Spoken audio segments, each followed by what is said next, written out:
আসসালামু আলাইকুম ওয়া রাহমাতুল্লাহি ওয়া বারাকাতুহু। আলহামদুলিল্লাহি ওয়াহদা ওয়াসসালাতু ওয়াসসালামু আলা মান লা নাবিয়্যা বা'দা। আউযু বিল্লাহি মিনাশ শাইতানির রাজীম।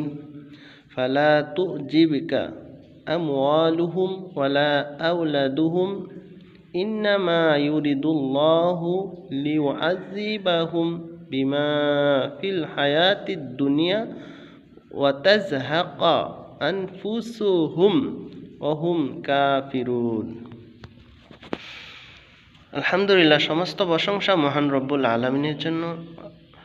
লক্ষ কোটি দুরূদ ও সালাম বর্ষিত হোক আমাদের নবী হযরত মুহাম্মদ আহমদ মুস্তাফা সাল্লাল্লাহু আলাইহি সাল্লামের উপর। আল্লাহুম্মা সাল্লি আলাইহি আল্লাহুম্মা বারিক আলাইহি।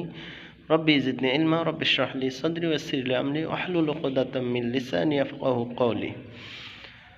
আলহামদুলিল্লাহ, সূরাতুত তওবা 55 নম্বর আয়াত।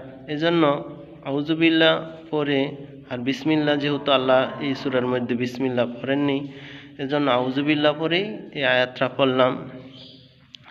এই আয়াতে আল্লাহ তাআলা নবীকে উদ্দেশ্য করে ওই ধন সম্পদ, ওই সন্তান ওয়ালাদেরকে দিকে তাকায়া যাতে আশ্চর্যিত না হয়, এই দ্বারা দুনিয়ার যত মানুষ আছে সকলকেই নির্দেশ করলেন।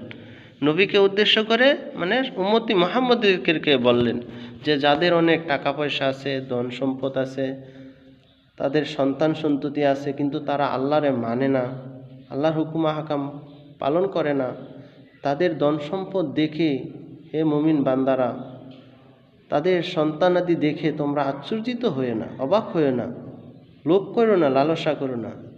নবীকে উদ্দেশ্য করে এই কথা দিয়ে উম্মতকে শিক্ষা দিলেন। আল্লাহ বলেন, আমি যারা নামাজ রোজা করে না, আমল করে না, তাদেরকে ধন সম্পদ দিয়ে দুনিয়ার শাস্তি দেওয়ার জন্য, এবং তারা কাফের হয়ে মৃত্যুবরণ করে, এই কথাটাই নবীকে জানাইলেন। সূরাতুল তওবার 55 নম্বর আয়াত। মহান রব্বুল আলামিন বলেন, ফালা তুজিবকা, কাজী তোমাকে যেন আশ্চর্যিত না করে, আমওয়ালুহুম ওয়ালা আওলাদুহুম, তাদের ধন সম্পদ, টাকা পয়সা, সোনা দায়না, ওয়ালা আওলাদুহুম, তাদের সন্তানাদি। হে নবী, তোমাকে যেন আশ্চর্যিত করে না হে নবীকে দিয়ে। হে দুনিয়ার উম্মতেরা, তোমরা মুমিন, আল্লাহ পরীক্ষা করবেন, টাকা পয়সা তোমাদের কম দিবেন, কিন্তু অনেকে নামাজ রোজা করবে না, আল্লাহর হুকুম পালন করবে না, তাদের টাকা পয়সা বেশি থাকবে, অর্থ সম্পদ, তাদের সন্তান বেশি থাকবে, এ নিয়ে তোমরা আশ্চর্যিত হয়ে না, অবাক হয়ে না যে আল্লাহ আমরা নামাজ রোজা করি, আল্লাহর হুকুম আহকাম পালন করি, কিন্তু আল্লাহ আমাদের ধন সম্পদ কমায় দেয়, কিন্তু তাদেরকে বাড়ায় দেয়। আল্লাহ বলেন, ফালা তুজিবিকা আমওয়ালুহুম ওয়ালা আওলাদুহুম, নবী গো, আপনি তাদের ধন সম্পদ, দুনিয়াদারি মানুষের ধন সম্পদ দেখে, তাদের সন্তান আদি দেখে আপনি অবাক হয়েন না। ইন্নামা ইউরিদুল্লাহ, ইন্নামা নিশ্চয় আল্লাহ, কেননা আল্লাহ ইউরিদুল্লাহ আল্লাহ চান, আল্লাহ দেন, লিউআযিবাহুম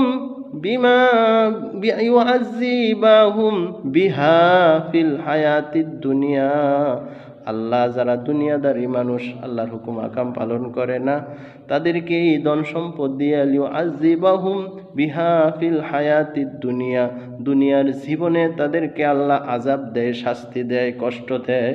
যাদের ধন সম্পদ বেশি, আল্লাহর হুকুম আকাম পালন করে না, আল্লাহ তাদেরকে শান্তি দেন না, তাদেরকে মানসিক টেনশন, বিপদ আপদ, চিন্তা পেরেশানি বিভিন্নভাবে আল্লাহ তাদেরকে লিউআযিবাহুম বিহা ফিল হায়াতিদ দুনিয়া, দুনিয়ার জীবনে তাদেরকে আল্লাহ শাস্তি দেন।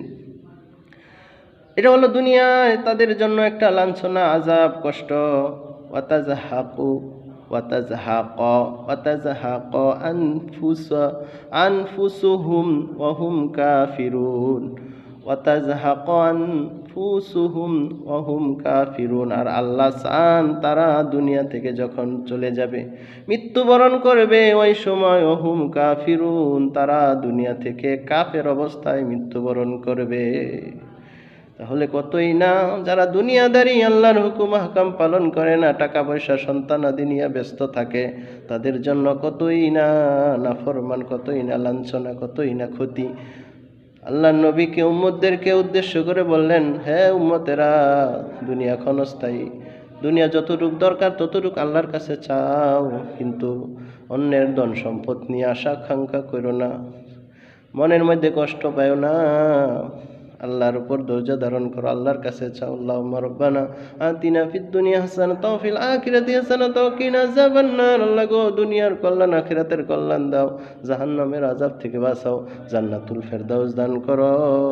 কিন্তু অন্যের ধন সম্পদ দিয়া আকাঙ্ক্ষা করো না, আশা করো না, আল্লাহর কাছে চাও। একটা জুতার ফিতাও যদি ছিঁড়ে যায়, তুমি আল্লাহর কাছে চাও, আল্লাহর কাছে। আল্লাহু ওয়াসিউন আল্লাহু গানিউন, আল্লাহ কাছে প্রাচুর্য রয়েছে, ধন সম্পদ রয়েছে, আল্লাহ রিজিক দেন।